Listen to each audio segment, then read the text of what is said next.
ದರ್ಶನ್ ಬಿಂದಾಸ್ ಲೈಫ್ ಅನಾವರಣ ಬೆನ್ನಲ್ಲೇ 3 ಕೇಸಸ್ಗಳು ದಾಖಲಾಗಿವೆ. ಪರಪ್ಪನ ಅಗ್ರಹಾರದಲ್ಲಿ 3 ಪ್ರತ್ಯೇಕ ಎಫ್ಐಆರ್ ದಾಖಲಾಗಿದೆ. ದರ್ಶನ್, ವಿಲ್ಸನ್ ಗಾರ್ಡನ್ ನಾಗ, ಕುಳ್ಳು ಸೀನನ ಮೇಲೆ ಕೇಸ್ ದಾಖಲಾಗಿದೆ. ಜೈಲು ಸೂಪರಿಂಟೆಂಡೆಂಟ್ ದೂರಿನ ಮೇರೆಗೆ 3 ಎಫ್ಐಆರ್ಗಳನ್ನು ದಾಖಲು ಮಾಡಲಾಗಿದೆ. 3 ಪ್ರತ್ಯೇಕ ಕೇಸ್ಗಳು ಸದ್ಯ ಪರಪ್ಪನ ಅಗ್ರಹಾರದಲ್ಲಿ ದಾಖಲಾಗಿರುವಂತಹ 3 ಕೇಸ್ಗಳಲ್ಲಿ ನಟ ದರ್ಶನ್ ಆರೋಪಿ ಅನ್ನುವಂತಹ ಮಾಹಿತಿ ಸಿಗ್ತಾ ಇದೆ. ಯಾವ ಕೇಸ್ ಆಗ್ಲೇ ಗೃಹ ಸಚಿವರು ಮಾತನಾಡುವಂತಹ ಸಂದರ್ಭದಲ್ಲೂ ಕೂಡ ಹೇಳ್ತಾ ಇದ್ರು, ಸಿಗರೇಟ್ ತಂದ್ಕೊಟ್ಟಿದ್ಯಾರು, ಚೇರ್ ತಂದ್ಕೊಟ್ಟಿದ್ಯಾರು, ಟೀ ಕೊಟ್ಟಿದ್ಯಾರು, ಇದೆಲ್ಲದಕ್ಕೆ ಸಂಬಂಧಪಟ್ಟ ಹಾಗೆ ನಾವು 3 ಕೇಸಸ್ಗಳನ್ನ ದಾಖಲು ಮಾಡಿದ್ದೀವಿ. ಇದಕ್ಕೆ ಸಂಬಂಧಪಟ್ಟ ಹಾಗೆ ಇನ್ವೆಸ್ಟಿಗೇಷನ್ಗೆ ಸೂಚನೆಯನ್ನ ಕೊಟ್ಟಿದ್ದೀನಿ ಅನ್ನುವಂತಹ ಮಾತನ್ನ ಖುದ್ದು ಗೃಹ ಸಚಿವರು ಕೂಡ ಹೇಳಿದ್ದಾರೆ. ಸಿಗರೇಟ್ ತೊಗೊಂಡು ಬಂದು ಕೊಟ್ಟರು, ಯಾರು ಟೀ ತೊಗೊಂಡು ಬಂದು ಕೊಟ್ಟರು, ಕುರ್ಚಿ ಯಾರು ತೊಗೊಂಡು ಬಂದು ಹಾಕಿದ್ರು, ಇದೆಲ್ಲವನ್ನು ಕೂಡ ತನಿಖೆ ಮುಂದುವರಿಯುತ್ತೆ. ತನಿಖೆ ಪ್ರಿಲಿಮಿನರಿಯಾಗಿ ಆಗಿರುವಂಥದ್ರಲ್ಲಿ 3 ಎಫ್ಐಆರ್ಗಳನ್ನು ರಿಜಿಸ್ಟರ್ ಮಾಡಿದ್ದೆ ಅವ್ರ ಮೇಲೆ. ಅವರು ಯಾರ್ಯಾರು ಏನು ಪ್ರಿಸನ್ ಆ್ಯಕ್ಟ್ನಲ್ಲಿ ಏನು ಪ್ರಿಸನ್ ಮ್ಯಾನ್ಯುಯಲ್ನಲ್ಲಿ ಏನು ನಮೂದಿಸಿದ್ದಾರೆ ಅದನ್ನು ವೈಲೇಷನ್ ಮಾಡಿದ್ದಾರೆ. ಅದಕ್ಕಾಗಿ 3 ಎಫ್ಐಆರ್ಗಳನ್ನು ರಿಜಿಸ್ಟರ್ ಮಾಡಿದ್ದೇವೆ. ಅವ್ರ ಮೇಲೆ ಕ್ರಮ ತಗೊಳ್ಳೋದು ಪ್ರಾರಂಭ ಆಗುತ್ತೆ. ಜೊತೆಗೆ ಫರ್ದರ್ ಇನ್ವೆಸ್ಟಿಗೇಷನನ್ನು ಮಾಡೋದಕ್ಕೆ ಸೂಚನೆ ಕೊಟ್ಟಿದ್ದೇನೆ. ಹಿರಿಯ IPS ಅಧಿಕಾರಿಗಳನ್ನು ಅದಕ್ಕೆ ನೇತೃತ್ವ ಮಾಡಿ ಅವರಿಂದ ಮುಂದಿನ ತನಿಖೆಯನ್ನು ಮಾಡ್ತೇವೆ. ವರದಿ ಬಂದ ಮೇಲೆ ಮುಂದಿನ ಕ್ರಮವನ್ನು ತೆಗೆದುಕೊಳ್ತೇವೆ. ಈ ಮೂರು ತೀರ್ಮಾನಗಳನ್ನು ಈಗ ಮಾಡಿದ್ದೇವೆ, ಅದರಂತೆ ಕ್ರಮ ತಗೊಳ್ತೀವಿ.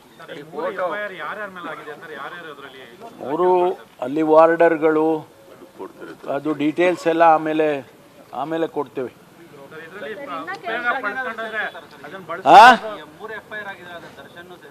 ಅಲ್ಲ, ಯಾರ್ಯಾರಿದ್ದಾರೆ ಅವರೆಲ್ಲರದು ಅವ್ರ ಮೇಲೆ ಆಗಬೇಕಲ್ಲ.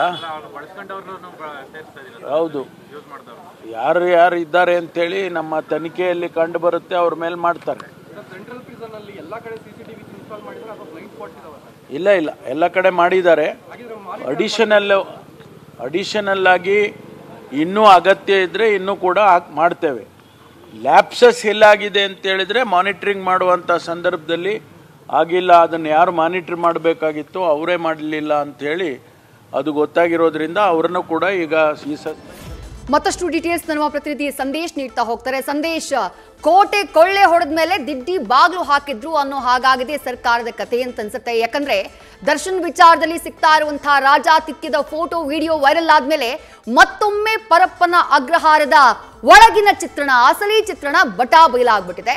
ಬಟ್ ದೆನ್ ತನಿಖೆ ಆಗಲೇಬೇಕು. ಯಾರು ನಿರ್ಲಕ್ಷ್ಯ ಮಾಡಿದ್ದಾರೆ, ಯಾರಿಗೆ ಸಾಥ್ ಕೊಟ್ಟಿದ್ದಾರೆ, ಮುಖ್ಯಮಂತ್ರಿಗಳೇ ಹೇಳಿದ ಹಾಗೆ ಯಾರು ದುಡ್ಡು ತಗೊಂಡಿರಬಹುದು, ಎಲ್ಲವೂ ಹೊರಗಡೆ ಬರಲೇಬೇಕು. ಹಾಗಾಗಿ 3 ಎಫ್ಐಆರ್ಗಳನ್ನು ದಾಖಲು ಮಾಡಿದ್ದಾರೆ. ಬಟ್ 3 ಎಫ್ಐಆರ್ಗಳು ಯಾವುದಕ್ಕೆ ಸಂಬಂಧಪಟ್ಟ ಹಾಗೆ ದಾಖಲು ಮಾಡಲಾಗಿದೆ, ಯಾರನ್ನ ಆರೋಪಿ ಮಾಡಲಾಗಿದೆ? ಸಂದೇಶ್.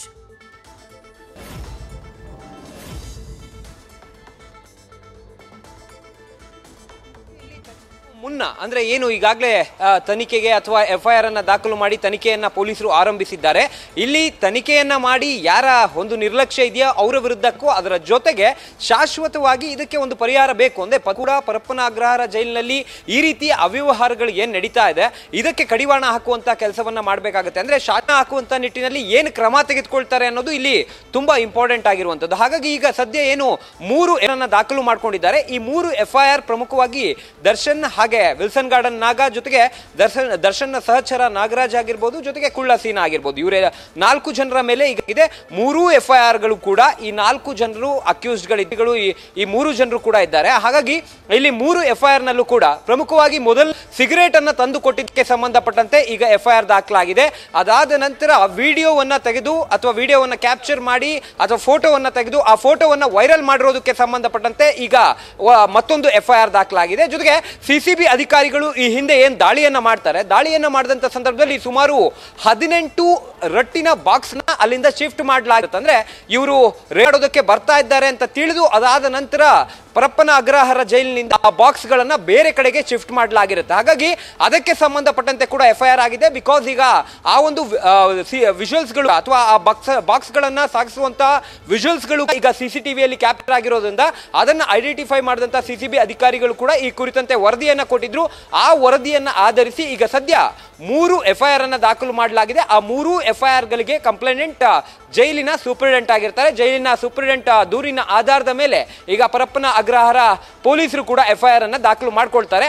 ಮಾಡ್ಕೊಂಡ ನಂತರ ಮುಂದಿನ ಹಂತದಲ್ಲಿ CCTV ವೆರಿಫಿಕೇಶನ್ ಆಗಿರ್ಬೋದು ಅಥವಾ ಅಲ್ಲಿನ ಸಿಬ್ಬಂದಿಗಳ ಎನ್ಕ್ವೈರಿ ಸಂದರ್ಭದಲ್ಲಿ ಯಾರ ಹೆಸರು ಬರುತ್ತೆ ಅನ್ನೋದಕ್ಕೆ ಸಂಬಂಧಪಟ್ಟಂತೆ ಮಾಹಿತಿಯನ್ನ ಕಲೆ ಹಾಕ್ತಾರೆ. ಆದ್ರೆ ಇಲ್ಲಿ ಪ್ರಮುಖವಾಗಿರುವಂತದ್ದು ಈ ರೀತಿ ಪದೇ ಪದೇ ಅಕ್ರಮವಾದಂತಹ ಸಂದರ್ಭದಲ್ಲಿ ನಾವು ಎನ್ಕ್ವೈರಿ ಮಾಡ್ತೀವಿ ಅಂತ ಹೇಳಿ ಒಂದು ಆಂತರಿಕ ತನಿಖೆಯನ್ನ ಮಾಡ್ತಾ ಇದ್ರು. ಜೊತೆಗೆ ಹೊರಗಡೆ FIR ಆದ್ರೆ ಅದಕ್ಕೆ ಸಂಬಂಧಪಟ್ಟಂತೆ ತನಿಖೆಯನ್ನ ಮಾಡ್ತಾರೆ. ಆದ್ರೆ ಅದು ಮತ್ತೆ ಮತ್ತೆ ಕೂಡ ಮರುಕಳಿಸ್ತಾ ಇದೆ. ಯಾಕಂದ್ರೆ ನಿಷೇಧಿತ ವಸ್ತುಗಳು ಒಳಗೆ ಹೇಗೆ ಹೋಗ್ತಾ ಇದೆ ಅನ್ನೋದು ಇಲ್ಲಿ ಪ್ರಮುಖವಾಗಿರುವಂತಹ ವಿಚಾರ. ಜೊತೆಗೆ ಕೊಲೆ ಆರೋಪಿಗೆ ರಾಜಾತಿಥ್ಯವನ್ನ ಏನ್ ನೀಡಿದ್ದಾರೆ ಇದರಲ್ಲಿ ಯಾರ್ದೆಲ್ಲ ಪಾಲಿದೆ. ಯಾಕಂದ್ರೆ ಹಿರಿಯ ಅಧಿಕಾರಿಗಳು ಕಂಪ್ಲೀಟ್ CCTVಗಳು ಅವರ ಚೇಂಬರ್ ನಲ್ಲೇ ಡಿಸ್ಪ್ಲೇ ಆಗ್ತಾ ಇರ್ತವೆ. 24/7 ಅವರ ಚೇಂಬರ್ ನಲ್ಲೇ ಎಲ್ಲವೂ ಕೂಡ CCTV ಮಾನಿಟರಿಂಗ್ ಅಲ್ಲಿ ಅಥವಾ ಮಾನಿಟರ್ ಅಲ್ಲಿ ಡಿಸ್ಪ್ಲೇ ಆಗ್ತಾ ಇರುತ್ತೆ. ಆ ಡಿಸ್ಪ್ಲೇ ಅಲ್ಲಿ ಗಮನಿಸಿದಂತ ಸಂದರ್ಭದಲ್ಲಿ ಇವ್ರಿಗೆ ಯಾಕೆ ಇವೆಲ್ಲವೂ ಕೂಡ ಕಂಡು ಬಂದಿಲ್ಲ ಅನ್ನೋದು ಕೂಡ ಇಲ್ಲಿ ಪ್ರಮುಖವಾಗಿರುವಂತಹ ವಿಚಾರ. ಹಾಗಾಗಿ ಹಿರಿಯ ಅಧಿಕಾರಿಗಳು ಇದರಲ್ಲಿ ಯಾರೆಲ್ಲ ಶಾಮೀಲಾಗಿದ್ದಾರೆ ಅನ್ನೋದನ್ನು ಕೂಡ ಐಡೆಂಟಿಫೈ ಮಾಡಬೇಕಾಗುತ್ತೆ. ಹಾಗಾಗಿ ಮುಂದಿನ ಹಂತದಲ್ಲಿ ಯಾವ ರೀತಿಯ ತನಿಖೆಯನ್ನು ಮಾಡ್ತಾರೆ ಅನ್ನೋದನ್ನ ಕಾದು ನೋಡಬೇಕಾಗಿದೆ. ವಿದ್ಯಾಶ್ರೀ,